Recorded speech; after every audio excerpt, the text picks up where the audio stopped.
big deal. Fuck it. We'll play one more game and see if we can win it, you know? And I'm pretty sure that we would, you know?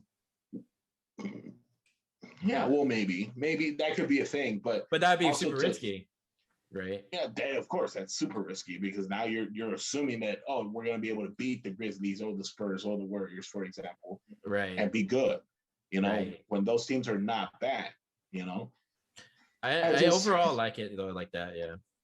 And the thing is that, and it goes back to that thing that Danny was talking about. Are we live already? Yes, no? Yeah. No. We are. Yeah, we're good. Yeah, continue.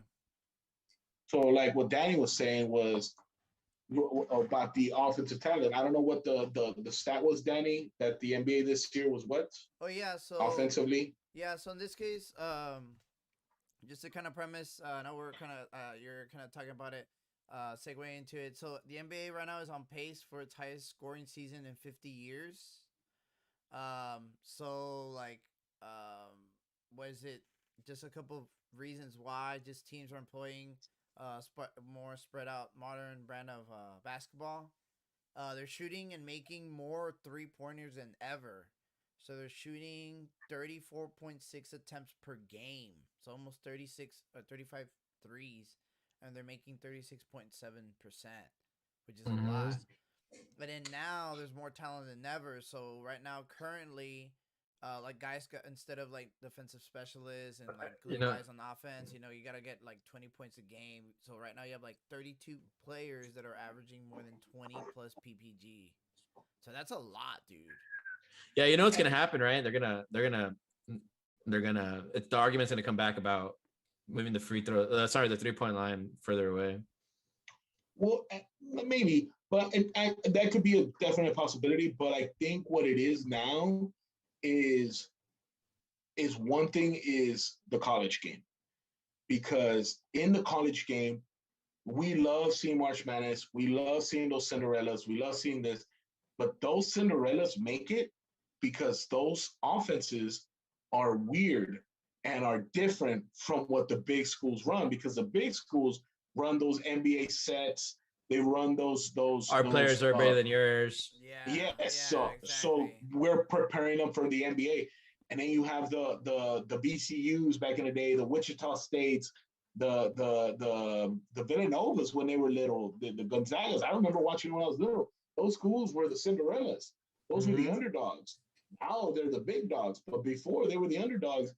And those schools, they would make it because, what offense are they running? Oh, they're only shooting threes. That's how they would make it. That's how they would beat these big teams. And because of this is the transition to the NBA where, okay, a lot of the college teams are not employing a big man anymore. They're not employing or a traditional center, 7 foot, 6'11", center that guards the post, and they're not doing that anymore. And some are, but the majority are not. And now they're spreading the ball out, and it's a three-point offense where we're going to outscore you. And now instead of centers and those big guys being drafted, now they're drafting the three-point specialists. Now every team needs a three-point specialist. So now those guys are the ones getting drafted. And not only that, but also the European game, because then that's where you get the Nowitzkis, that's where you get the Doncic, that's where you get the Porzingis, those big guys that, you know what, if you want to make it to NBA, not only do you have to play big, play in the post, but you got to shoot. And I think that's one of the reasons why we are where we are. No emphasis on defense. Let's score as many points as possible. Let's spread it out, like Danny said. And that one of the big teams that employed that, the Golden State Warriors. How many championships did they win? Yeah, 3. Exactly. I mean, that's how they. What is it? One of the rapid fire questions I asked is, who got rid of the centers? The center position in basketball. I mean, you could argue, Steph Curry did. Honestly, single-handedly. I mean, this guy. Well, that entire team did. Well, yeah, but I mean, he's multiple-handedly. He's pulling up logo. Well, here's the thing, though. Their entire team shot threes. That's the thing. Yeah, like Curry can be the one shooting the threes from forever and score 50 points, but if the rest of the team can't put up points, then Curry's nothing. True that. Yeah. And he was one of those original Cinderellas with Davidson. They made it to the Sweet 16. He had like I think it was back-to-back buzzer beaters to make it to the Sweet 16. And he was one of the ones that started it. Mm-hmm. And he got to the NBA. They put more shooters around him. We get rid of the big man. We get a big man, a forward that can facilitate the ball, Draymond Green. And now you have a big guy in there who's getting the ball undersized, but now he's making stuff happen. And then boom, dishing it out three. And that's how they won championship. And KD they did. Kill. Yeah, and don't get me wrong. Yeah, they had Bogut. I know they had Bogut. They had David West. They had some big guys in there too. Yeah. But towards the end, they weren't playing as much. You had them in there because the other team had a big man that can shoot, and you wanted to size up. But they were the first ones to get rid of it. Also, just another point to add to that. It's not also about changing the way the game's played, but it's also a way to compete with other teams without spending out so much fucking money, right? Like yeah, the Lakers, have LeBron and Anthony Davis and Andre Drummond and all these players, but when you're like, let's say, like the Jazz, for instance, right? Like you don't have that money to do that, so you have to formulate a way to, build a system around players that can just shoot. And if there's so many players that can shoot, then, there's not really a cost basis. Like there's not like this guy's going to cost me 50 million, or this guy's going to cost me 100 million or whatever, but this guy can just shoot. Okay, here's 200,000, whatever. And the thing is that Adrian, and that's how it was. But now we're starting to see those contracts for those, and it's not a lot, not yet, but right. You're starting to see those contracts of like $100 million for a shooter, and that's all he does. And you're like, what? Like Chris Middleton from the Bucks, he got $100 million just because he shoots jumpers, and it's like, damn, like I would never thought that guy would get $100 million, right? Like so that's where it's Eric Gordon, mm-hmm. Eric Gordon, another one. The one that just joined the Bucks from the Rockets. What's his name? The other one, PJ Tucker. Like that's another one. Like these guys are getting $100 million contracts. These are just shooters. Like they're not great. They're defend, right? They need to defend, but they're not great defenders. They're not like great offensive players that can go and do what KD and LeBron do. No, just give me the ball and shoot. And that's it. And it's crazy. Kyle Korver, one that has gone millions of championships because from team to team to team, all he does is shoot the three. And it's crazy to see, man. And that's where the NBA is going to. But again, trends happen. What's going to be the next trend? Are they going to move the 3-point line back? And is that going to change to where, you know what, we need to bring in a post guy back in because now we're not making all those threes because it's further back. So now we need some more secure points, no more, under the bucket because they're going to miss. So now how is that going to change? Are we going to go back to centers? Are we going to go back to the big guys, the Twin Towers? Like, look at how it was when David Robinson and Tim Duncan were unstoppable. So, how is that going to change? I can't imagine the Spurs with Tim Duncan and David Robinson, dude, they'd get owned. Yeah, they get destroyed because, like, even you saw with LaMarcus Aldridge, he couldn't be on the field. He couldn't be on the court because he couldn't play defense. Like, he couldn't run up and down with these guys. Like, yeah, he would do it at the beginning, first quarter, whatever. They said that second quarter comes in, the second, the backups come in, he's still out there, he's dying because he can't go up and down the court. He can't do it. Yeah. Can't do it. Drummond, another one. They can't do it. Can't do it anymore. Like, and so, what's the next phase going to be? How are they going to alter? They changed the playoff format. Is that going to stick? Then what comes next? Because the NBA is super hard on that load management. They don't want that because the fans are complaining. Yeah. So what's going to come next to fix that? What's going to come next to change that offensive style? Because then what's the point? Kids are just I just need to learn how to shoot. I don't need to play defense. Right, exactly. Patrick Beverleys, those guys are going to end up going away.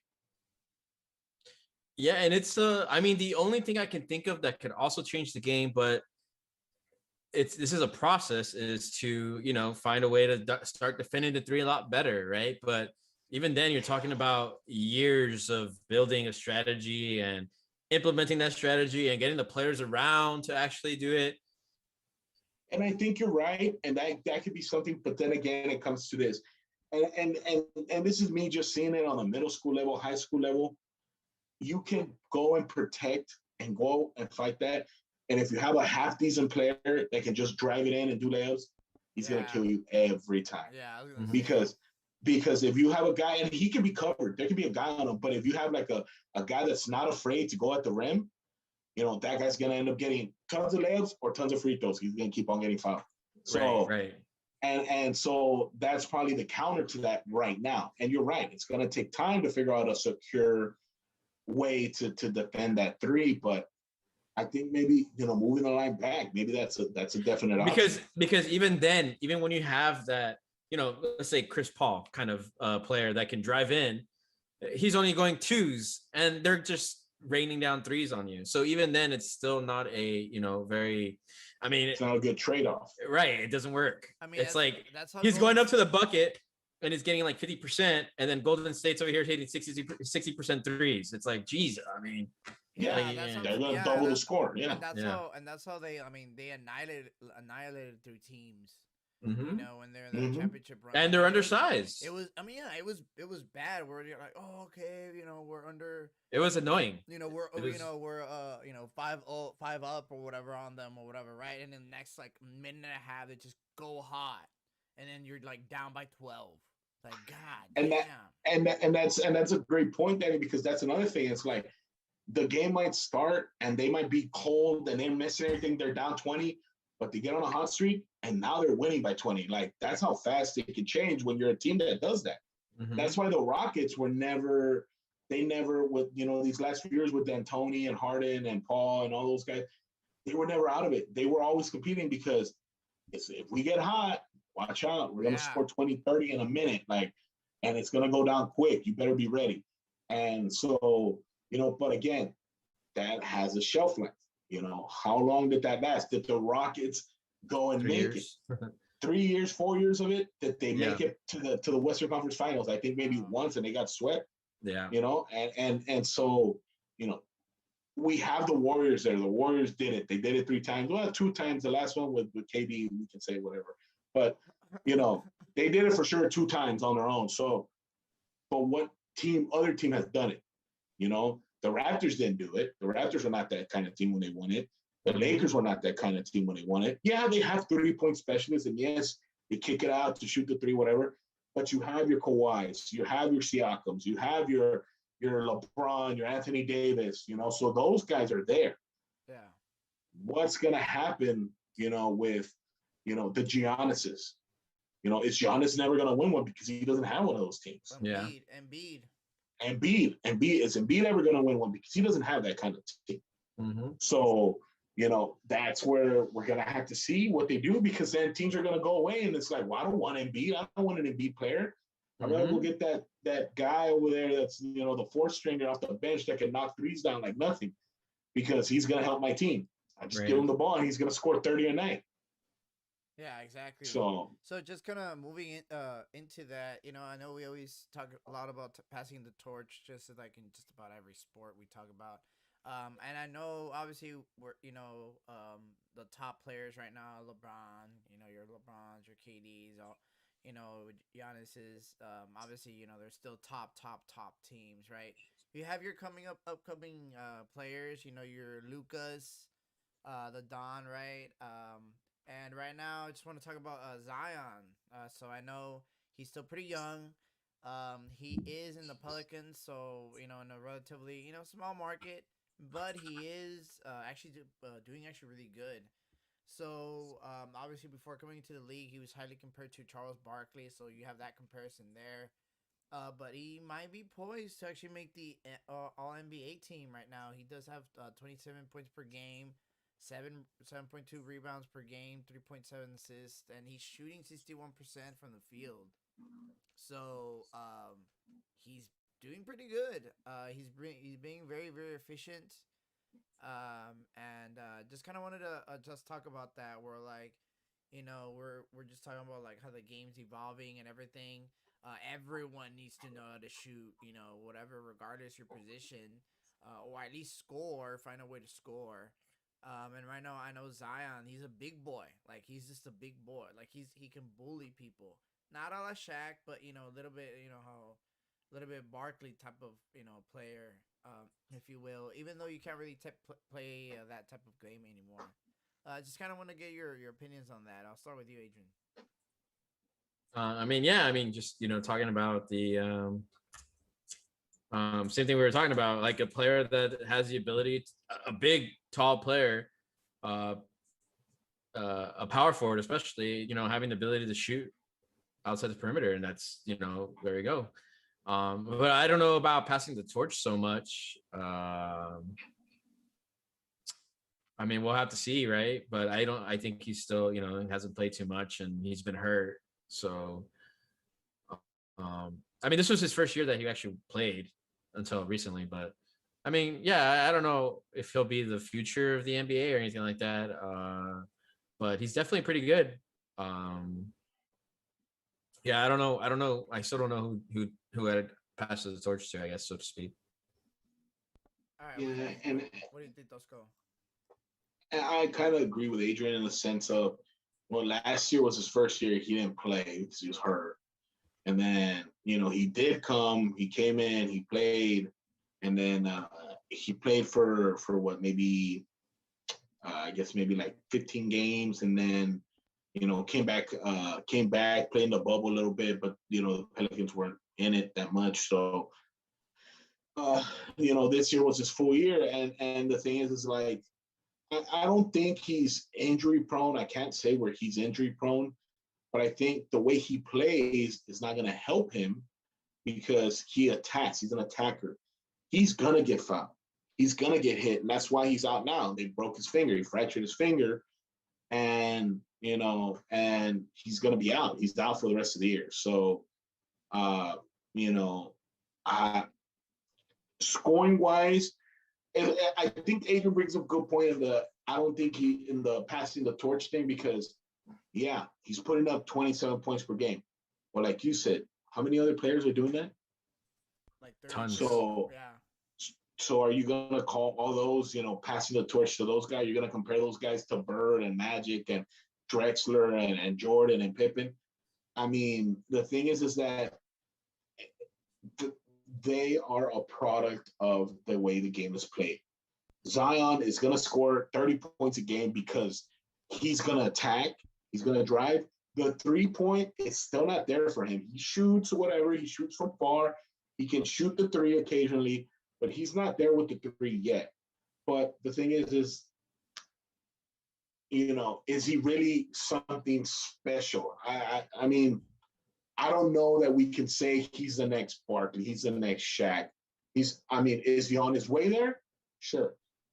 But I think we need to see it more consistently coming up in the future and also see it in the way of how is he differentiating from the other guys that are also 20 plus, Look at Doncic is my passing the torch. Exactly. Luka Doncic is more passing the torch. Not only because he's scoring tons of points, the way he plays his team, the way his team looks at him like, oh, Luka's on the floor, like, watch something magical happen. Yeah, and he does it. How many game winners has he had? Those crazy shots he puts up. He's hurt. Every time I've seen him the last couple of weeks, he gets hurt, he's limping, whatever. All of a sudden, he does a badass play, boom, 3, shot, whatever, and it's amazing.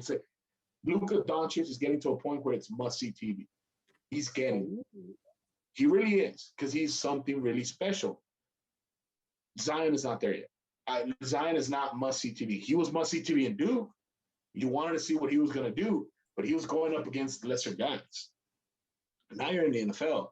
Now you're going to go up against those Andre Drummonds. In the NBA, you're going to go up against the Andre Drummonds, the Marcus Alls, those LaMarcus Aldridge, those big guys. And JJ Redick. I'm not sure, but they're gonna go ahead and hit you. They're gonna hit you, and they're gonna defend you, and they're gonna go after you, and it's not gonna be easy. So I think he has to differentiate himself in the sense of leading this team to victory. Because right now they're behind the Spurs, so that tells you everything. And they have a team that should be competing. Now, yes, Brandon Ingram got hurt, their main guy, But even still, they should be competing, but they're not. So I think he still needs a little bit more till we can say that we're passing on the torch. But he's on a good trajectory, But I think he still needs to differentiate himself from the other guys. What makes him different? Oh, the highlight dunks. Cool. We already have a Blake Griffin. Where is he at? What has he done? We already have one of those. Blake Griffin was passing the torch, one of them. He was for a while, and then what happened? Maybe. No, everyone. Maybe. I remember everyone saying Blake Griffin. The next. The guy after LeBron. All this bullshit. Sure. I don't know no, why. I agree with you. They wanted him to be, but he didn't do it. He didn't do it. And so just an example of a player that like excels. Yeah. But they can decline like that, and it's crazy. It's like insane. And Zion, is he going to be the next Blake Griffin? Is he going to be the guy that's real good for the first 3, 4, 5 years? Barely makes it into the playoffs doesn't make you great. Like we're seeing that now. Like the Spurs are in there. And I'm sorry, Dan, to keep on harping on that. But